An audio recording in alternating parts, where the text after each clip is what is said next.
Bienvenue dans cette nouvelle vidéo où on va voir ensemble 4 raisons pour lesquelles c'est si difficile d'être freelance au début. Les premiers mois, on le sait, c'est le plus difficile. Quand on a passé ces premiers mois, après, ça devient beaucoup plus simple.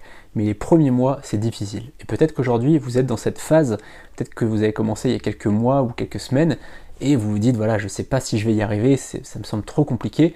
Et on va voir pourquoi c'est si difficile au départ. C'est parti.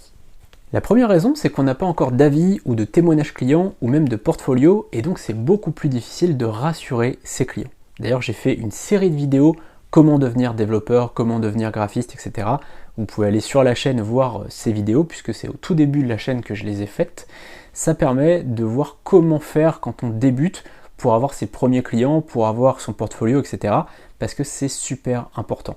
On va permettre comme ça finalement de rassurer les gens, de rassurer nos prospects, nos potentiels clients, et donc d'avoir finalement ses premiers clients, d'avoir des avis et finalement de lancer la machine. Mais le tout début, c'est vrai que c'est pas facile. La deuxième raison pour laquelle les débuts sont difficiles en tant que freelance, c'est qu'on n'ose pas fixer des prix à la hauteur de notre travail. On va toujours fixer des prix beaucoup trop bas quand on débute. D'ailleurs, je vous ai fait une vidéo juste ici pour vous montrer comment fixer ses prix en tant que freelance. Vous verrez que généralement, c'est au-dessus de ce que vous auriez mis. Au début, quand on débute par exemple en tant que développeur WordPress, pour prendre un exemple très concret, on se dit que 300 €, c'est pas mal pour la création d'un site vitrine. Et donc on va mettre 300 €. Et puis on va voir les concurrents qui mettent 2000, 2500 €, et on va se dire, ouais, c'est des escrocs ceux-là, ils mettent 2000, 2500 € pour la création d'un site WordPress.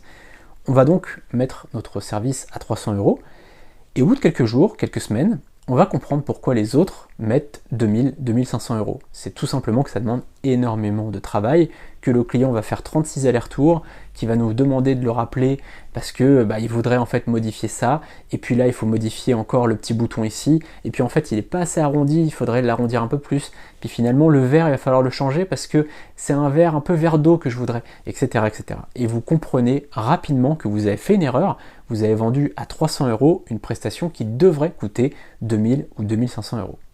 La troisième raison, c'est qu'au départ, on n'a pas de clients fidélisés. Finalement, au début, c'est toujours des nouveaux clients qui arrivent, et donc ça prend du temps finalement de faire connaissance avec eux, avec leurs projets, alors que par la suite, quand on a des clients fidélisés, ça prend beaucoup moins de temps.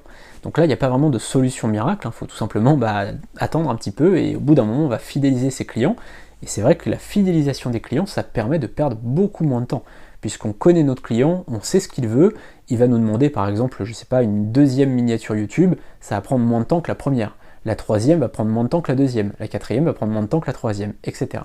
Et en fait, finalement, plus on va fidéliser ses clients, moins de temps on va passer sur chaque mission. Ça fait vraiment comme ça, plus ça va, moins de temps ça va prendre.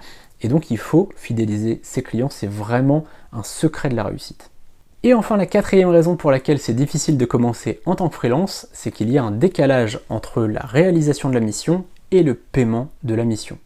Imaginons qu'une mission dure 6 semaines. Vous commencez début janvier, et bien vous serez seulement payé mi-février. Donc pendant 6 semaines, vous allez travailler comme ça sur la mission sans être payé, puisque finalement vous allez payer à la fin de la mission, et c'est seulement mi-février que vous allez toucher le paiement. Donc c'est pas facile quand on commence comme ça, puisque si vous commencez début janvier, vous allez avoir 2 ou 3 missions comme ça en janvier. Pendant un mois, vous n'allez rien toucher ou quasiment rien, puisqu'il y a peu de missions qui vont se terminer dans le mois. Ça va prendre comme ça tout le mois de janvier jusqu'à mi-février, et mi-février, vous allez commencer à toucher des paiements, et là, ça va commencer à être plus facile. Mais donc, quand on débute en tant que freelance, le premier mois, ça va être très compliqué, le deuxième mois, ça va être un petit peu plus facile, le troisième mois, ça va commencer à rouler un peu, et puis au bout d'un moment, ça va aller, puisque vous allez faire une mission, vous n'allez pas encore être payé, mais vous allez recevoir le paiement de la mission précédente. Donc, il va y avoir un roulement comme ça. Mais c'est vrai que les débuts sont pas faciles. Mon petit conseil que je pourrais vous donner comme ça va être de faire des missions courtes au début. Au tout début, vous allez faire des missions les plus courtes possibles, ou même par la suite, vous pouvez faire des missions où vous allez splitter. Imaginons que vous créez par exemple des marketplaces sur WordPress. Pour reprendre l'exemple de WordPress, vous créez donc des marketplaces sur WordPress. C'est vrai qu'une marketplace, ça prend pas mal de temps. Ce que vous allez faire, c'est que vous allez faire plusieurs services différents. Un service où vous allez créer seulement la marketplace, le début, ok. Donc vous allez faire ce service-là, et puis vous allez avoir d'autres services pour des choses supplémentaires. Et donc le client va passer une première commande, qui va durer peut-être 2 semaines à réaliser, vous allez recevoir le paiement, ensuite il va passer une deuxième commande, vous allez recevoir le paiement au bout de 2 semaines, etc. etc. Ça va vous permettre comme ça d'avoir un fonds de roulement un peu plus facilement. C'est-à-dire que vous allez être payé toutes les 2 semaines comme ça, sur des missions beaucoup plus courtes, plutôt que faire des missions de 6 semaines ou 8 semaines qui vont s'éterniser. Et donc le problème de ça, c'est que les débuts vont être très difficiles. Donc faites plutôt des missions courtes, et au début, quand vous commencez votre activité de freelance, faites plutôt des missions de quelques jours. Vous allez vraiment chercher des choses, des missions qui peuvent être faites en 2, 3, 4, 5 jours, et ça vous permet comme ça d'avoir un premier paiement rapidement, et donc d'engranger la machine. Par la suite, vous pourrez faire des missions un peu plus longues. Voilà, c'est la fin de cette vidéo, n'hésitez pas à vous abonner et activer la cloche pour ne rien manquer des prochaines vidéos, et vous pouvez aller voir dans la description notre plateforme befreelancer.com, que vous soyez développeur, graphiste, voix off, monteur, expert SEO, peu importe votre métier du digital, vous serez les bienvenus sur la plateforme. Je vous ai mis le lien dans la description.